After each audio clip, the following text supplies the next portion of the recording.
Hi there, good afternoon and welcome to the Midday News.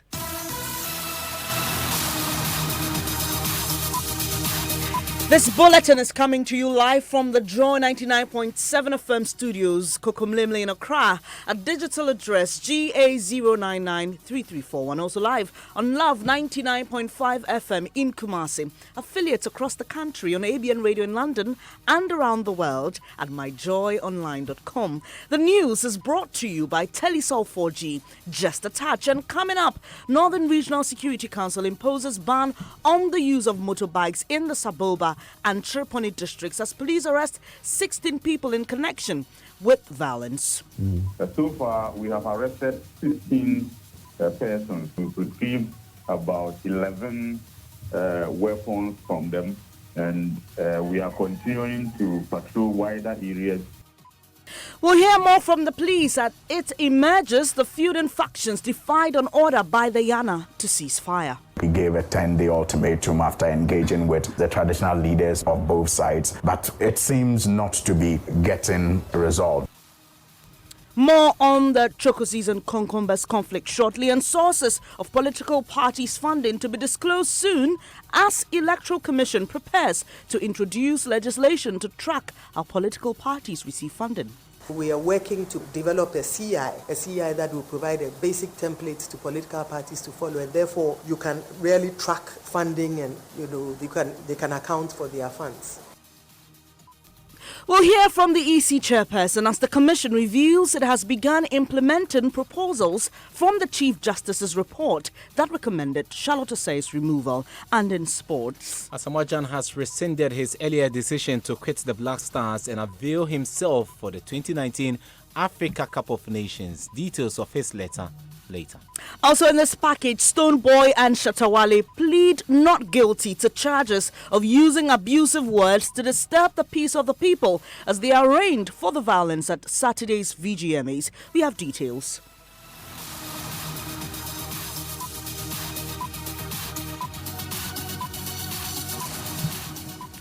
I am Bernice Abubedulansa. It's a real pleasure to have you here. The details now. The Northern Regional Security Council has imposed a ban on the use of motorbikes by residents of Tripoli and Saboba districts. It's part of measures being implemented following a joint RECSEC meeting of the North, East and Northern regions in Tamale. Several houses in the communities have been burnt following renewed clashes last Saturday.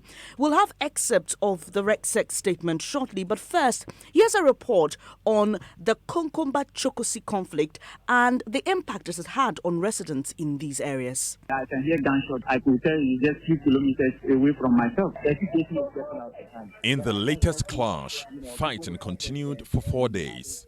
At least one person was killed and many homes burnt. Many schools were shut while health workers fled the communities. But as a result of the conflict, we had to postpone the mock. And as I speak to you now, these days schools are not uncertain. Every day it's dawn before you wake up, around sometimes even 3 to 5 thereabout, or thereabout. There are always fighting, catapults in The first clash was about 9 months ago. At the center of it was a parcel of land each of the groups laid claim to. In that clash, more than 40 communities were torched, leaving over 5,000 people displaced. In the second episode, violence erupted when 2 young men rode their motorbike around the graves of some of the people killed in the first conflict. There was another round of fighting, the third between the groups, in March of this year. Then on Saturday, the 2 groups clashed again, burning homes and shedding blood. There is now a drive to seek peace. Yesterday, the youth of Chokosi met to discuss a way out of the conflict. So we want to use this platform to talk to the president, the interior minister, national security, to please get some of the security personnel down there, because it's a situation that they have engulfed all around. The Kokombas are also talking peace. The Northern Regional Minister, Salifu Said, wants the Interior Minister to fast-track implementation of the work of a 5-member committee tasked to investigate the conflict. The police spokesperson in the Northern Region, Salifu Tanko, says it's not all over. We have extended our patrols to a lot of places within the Saboba and also the Chereponi districts. We've been able to prevent a lot of burnings that could have been more than what we For now, the police patrols may be ongoing, but a lasting peace rests with the people, the Chokosis and the Kokombes. Well, the police say they've arrested 16 people in connection with the violence. DSP Yusuf Tanko is Northern Region Police PRO. So far, we have arrested 16 persons. Yesterday in the afternoon, it was 13, but 3 more were arrested later in the evening, bringing the number to 13. And we've retrieved about 11 weapons from them. And we are continuing to patrol wider areas in the Saboba and also the Chereponi districts, and trying to ensure that more suspects are arrested so that it will help bring the situation under control. We have been on the ground since the first conflict erupted in the area, and we are still there, and we will continue to be there for some time. You had Northern Region Police PRO DSP Yusuf Tanko. Let's head to the Northern Region. Our correspondent Martina Bugri joins us live. Martina, earlier you reported government workers are fleeing the area. Is that still the case? It is still the case, Ben. Is people who are in the hinterland and not Chereponi itself are coming in and then moving to their various regions or where they actually came from. And the reason is that they are not even working because the people themselves have fled from their communities. And so what are you there doing? And not just government workers are leaving. Residents who have relatives outside Chereponi are also leaving. Martina, what about students in schools there who are writing their WASI and those preparing for the BEC? What's happening to them? They are writing until that there's security presence in the area and they are safe in the school. They've been asked not to move outside the school, to keep it around just the school, and that will keep them very safe. And so currently some are writing the BEC, and today I'm told they are writing science. Thank you very much, Martina. You heard my colleague Martina Bugri. She is our correspondent in the Northern Region. Well, Joy News editor Fifi Kumsin joins me in studio with extracts of that statement released by the Northern Regional Security Council on the ban on the use of motorbikes. Yes, Bernice, the statement has this. Efforts made so far to deal with the conflict in the region. And it says the efforts so far include government has ensured the adequate deployment of security personnel in those areas to maintain peace. Government set up a fact-finding committee to delve into the matter, the report of which is currently under consideration for the necessary action to be taken.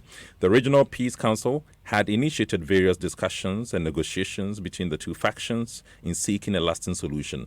Honorable members of parliament and government officials from the area and in the region had engaged the two sides at various times and given their support to a joint committee of Anafos and Kokombes, which was set up to resolve the matter. And it continues here. It says that the RESEC had resolved to once again deal decisively with the perpetrators of this dastardly act.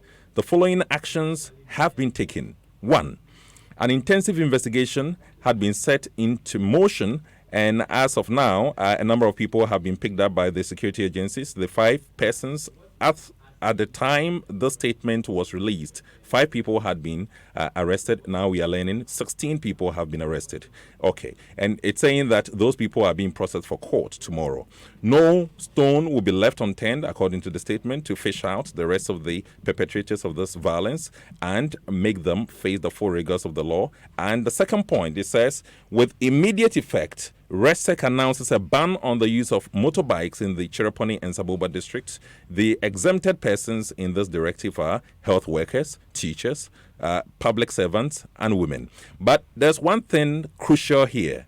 The health workers, the teachers, the public servants must carry identification cards to enable them have this privilege. Thank you very much. Join news editor Fifi Kumsin there with details or extracts of that statement. Meanwhile, MP for Tamale Central, Alhassan Suhuyini, has revealed the feuding factions defied an order by the Yana to cease fire and has called on security agencies to step up efforts at ensuring peace in the area. He spoke on the AM show on the Joy News channel. All efforts to find a lasting solution to this must be put in place. It is quite sad that the president was in that area only about 3 days or so ago, and immediately he left, we had these clashes. I don't know the kind of intelligence that our security agencies are also able to pick up on some of these things, because I recall again the last time government set up some committee to work on the ground to find out how the issues could be resolved. The committee presented its report on a certain day, only for clashes to resume 2 days after the submission of the report. The Yana himself has also intervened into this matter, and one was thinking that that traditional interference can also address some other traditional concerns that may be contributing to the whole conflict. He gave a 10-day ultimatum after engaging with the traditional leaders of both sides, but it seems not to be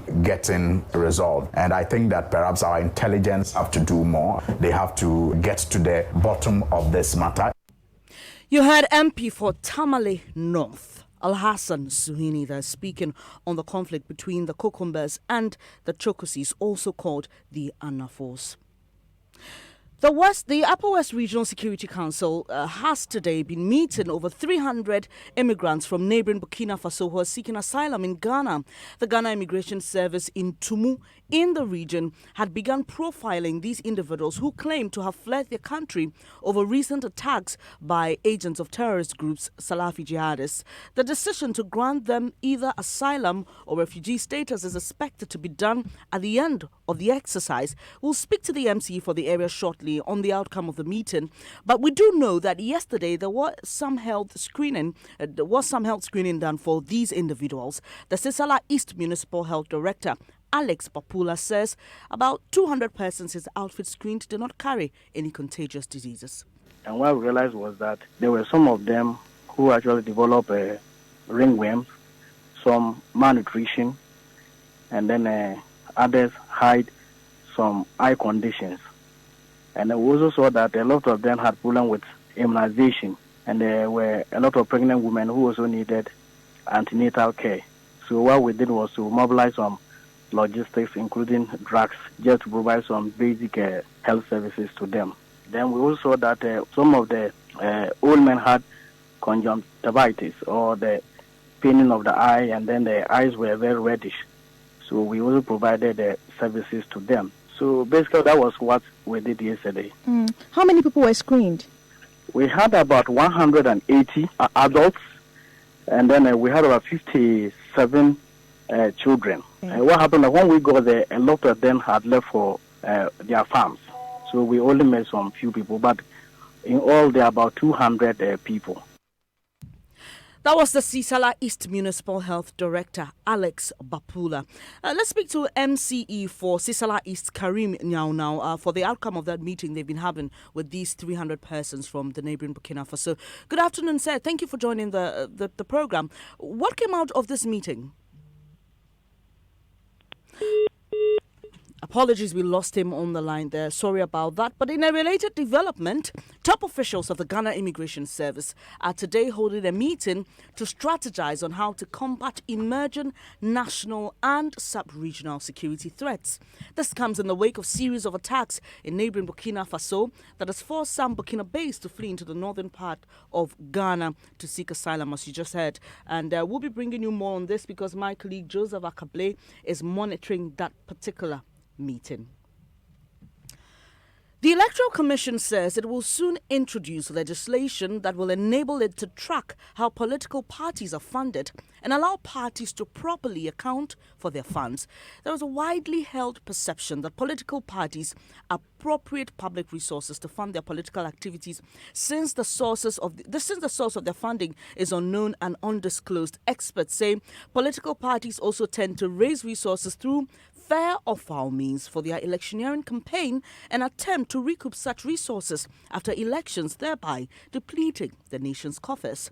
Well, the EC chairperson, John Mensah, says the commission is working on a constitutional instrument that will address this problem. With the political parties as well, we've tried to streamline the activities of the parties and ensure that they are conforming with the law. I think these are issues that have haunted the commission in the sense that we have 24 political parties on our register, but you hardly find them, adhering to basic, expectations within the law. So we are looking at audits, for instance.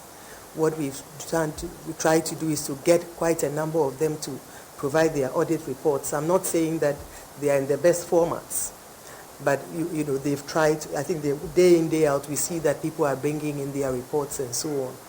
And I think we realize that not most of the parties don't, the formats in which they present the reports, they are not, you cannot compare them to best international standards. So we are working to develop a CI within to regulate the activities, a CI that will provide a basic template to political parties to follow, and therefore you can really track funding and they can account for their funds. We've conducted institutional visits to all the political parties. Our team has just come up with their report, so the commission will be considering this. Again, it's to really help the parties to, not really to punish, or it's not a punitive, process, but it's really to help them to, work within the confines of the law. John Mensah is EC chairperson. The Electoral Commission also says it has begun implementing proposals from the Chief Justice's report that recommended former EC boss Charlotte Osei's removal. Samuel Tete is Deputy Commissioner in charge of operations, and he says the EC will soon put up a legal department to address electoral complaints. If you look at the recommendation of the Reforms Committee, certain things even cropped up, like the legal department, which the commission is really doing well to establish, because most of our activities are actually guided by, they are grounded in what? Law. Things that we were actually not doing right. If you look at the committee, which also went into some of the more practices, or let's say things which happened leading to the dismissal of the other three chairpersons, there were certain things that we were not doing right. And this time around, under the leadership of the new chair, we are trying to put things together for.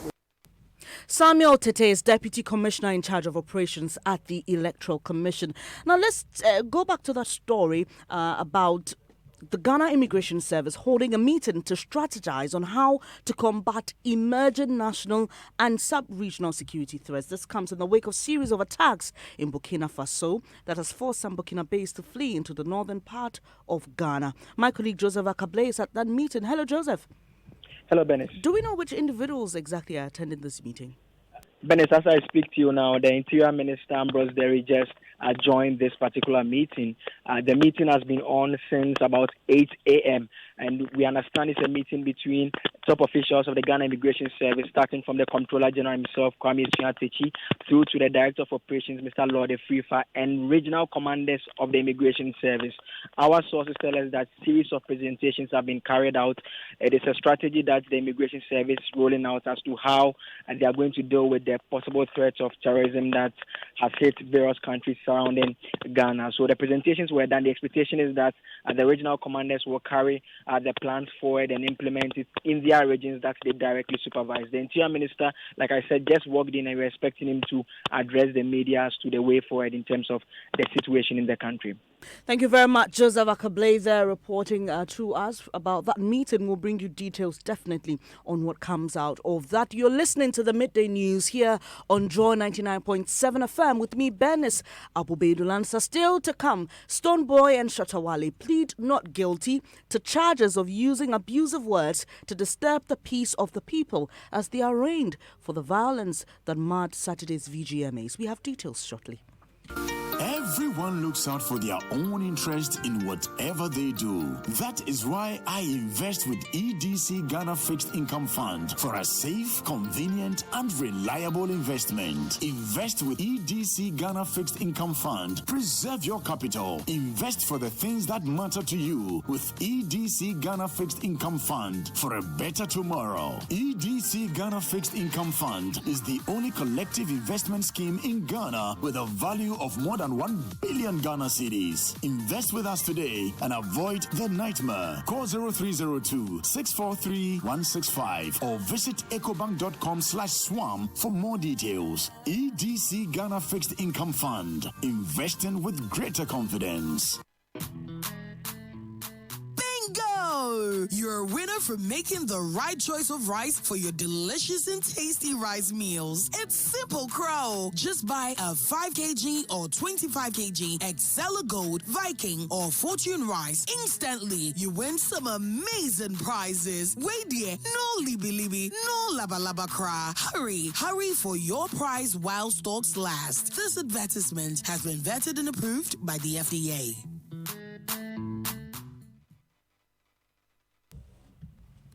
Thank you so much for staying here on the Midday News on Joy 99.7 FM. It's now time to know what's happening in the world of sports with one. We have what we call the end of the soap opera.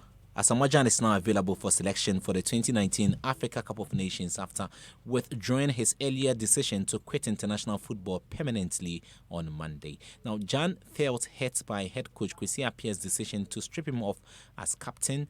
President Nana Akufo-Addo intervened and asked Gyan to reconsider his decision. The Turkey-based striker issued a statement this morning announcing his availability. Benedict Owusu has details of his statement. A presidential request is one that cannot be disregarded. I have had the opportunity to speak with the father of the nation, the President of the Republic, His Excellency Nana Addo Dankwa Akufo-Addo, who, though respecting my wishes as spelled in my letter of 20th May 2019, has asked me to rescind my decision to retire permanently from the Black Stars. I've taken the request of His Excellency Nana Addo Dankwa Akufo-Addo in good faith and will make myself available for selection by Coach Kwesi Appiah. My desire to help Ghana end the over 3-decade-long wait to annex the AFCON trophy still burns strong, and I remain committed to serving this great nation and the people of Ghana. You heard Benedict Owusu there with Asamoah Gyan's statement. So what's next, Red One? Waiting for the squad to be announced, and we don't know that if Asamoah Gyan will be in the squad. He's available, but if the coach decides, I don't want to carry you along, that will also be another problem altogether. I'm sure some interesting days ahead. Thank you so much, Redwan Asante, there with what's happening in the world of sports. Now, Governance and Pro-Poor NGO Send Ghana has questioned the reported suspension of an investigator by Special Prosecutor Martin Amidu. Mr. Amidu is said to have suspended Inspector Yabuachu Anyantechi for allegedly leaking information from the office of the Special Prosecutor. Speaking to Kojo Yankson on the AM show, Country Director George Osei Bimpe said whoever was behind the leak should have been protected by the Whistleblowers Act. We also have whistleblower law that protects people like that. So the question is that, assuming without admitting that she leaked that information, is the subject matter of interest to Ghana? I would say yes, because she is helping to protect the press for Ghana. So if allegedly some people have stolen fuel, and action have not been taken, or some people have been transferred, others are kept in the same office. Question is why? Is it the case that investigation has exonerated him, and for which reason he continued to be at post? So I simply can't understand why such an action was taken. Why must she be singled out, given the fact that even the letter that is suspending her was not given to her, but that letter got leaked. So it could be that the main person who leaks things is still there, or he himself leaks it, because that woman was never given a copy. George Osei Bimpe is Country Director of Send Ghana, contributing to the discussion on the AM show. MP for Tamale North, Alhassan Suhini, described Mr. Amidu's suspension of the investigator as ridiculous in light of his own reputation as a citizen vigilante. I think Mr. Martin Amidu is actually becoming the man in the arena indeed. I mean, how did he become citizen vigilante himself? How did he come to be celebrated and held in high esteem, qualified enough to be appointed as the OSP? Was it not because he plays a lot of premium on leaks, so-called leaks, that he had? Really? And he's punishing people for leaks today? Isn't that just ridiculous? He doesn't want any other person to also make a name from leaks like he did. MP for Tamale North, Alhassan Suhini there. The Central Region Criminal Investigations Department of the Police Service has picked up a police officer caught in a viral video taking money from some individuals at a drinking spot at Asinfosu. The police, in a statement, said the matter was in relation to cybercrime and narcotic case being handled by the officer. Here's a narration of what happens in the video. In the video, Sergeant Augustino Uswansa is seen negotiating a bribe he would take for a case he was handling. The officer with the Asinfosu division was seen boasting of taking money from suspects arrested by his colleagues and later freeing them. The officer, in the conversation with the people at the drinking spot, talks about sharing money with officers in higher position. This guy,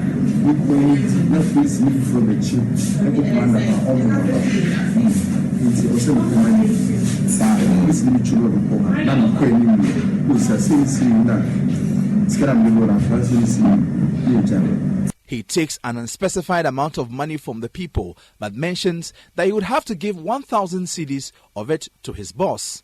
At this point, he pushes the bundle into his side pocket and then walks out of the bar with the bribe givers.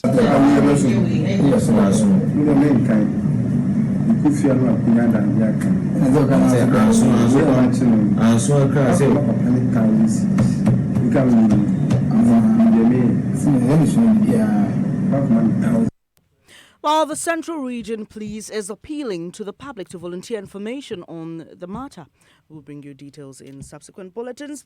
Well, dancehall artists Shatawale and rival Stonebwoy have pleaded not guilty to charges of using abusive words to disturb the peace of the people. Stonebwoy also pleaded not guilty to a second charge of displaying weapons without permission from the IGP. Joint News Editor Fred Smith has been monitoring events in court and joins me. Just tell us how this went, Fred. Well, there was support from families of the two men, Stonebwoy and Shatawale, as they appeared in court today. They also met scores of their supporters there. They looked cheerful and responded to chants from their supporters as they walked out of the courtroom today. That's just a few minutes ago. And after the hearing, they responded to those chants as well. The two were in the courtroom as the charges were read. They've been granted bail in the sum of 50,000 Ghana cedis each with one surety. They'll reappear on 20th of June. The magistrate who sat on this case told the two to be of good behavior whilst the case is ongoing. Thank you very much, Joint News Editor Fred Smith, there with what happened in court today as Shatawale and Stonebwoy were arraigned. It's now time to know what's trending. Mapito CBD is here. And people are still talking about Asamoah Gyan on Twitter. And this one is from @FonFront from C, who says, it will be so shameful if Ghana allows Asamoah Gyan to come back to the team. We appreciate his contributions, but his press release was simply an insult to his teammates and Ghanaians. This baby jet childishness, the entitlement should never be allowed in our system. And @Honorable Atto says, now that Gyan is back, what's going to happen if Kwesi Appiah decides not to call him? And Afum Bernard says Asamoah Gyan changes his mind faster than the speed of light. And MBE says we need Gyan, even if he won't be playing, but just being in the squad is a huge plus to Black Stars. Well, the conversation continues on all our social media platforms. We are very interactive on Facebook and Twitter, Joy 99.7 FM, and Joy News on TV. I am Benis Abubedulansa. Before I go, our top stories. Northern Regional Security Council imposes a ban on the use of motorbikes in the Saboba and Triponi districts as police arrest 16 people in connection with Chokosi and Konkomba clashes. We brought you details from the police and also sources of political parties' funding to be disclosed soon as the Electoral Commission prepares to introduce legislation to track how political parties receive funding. There's more news when you log on to myjoyonline.com. I am Benis Abubedulansa. Do enjoy the rest of your afternoon.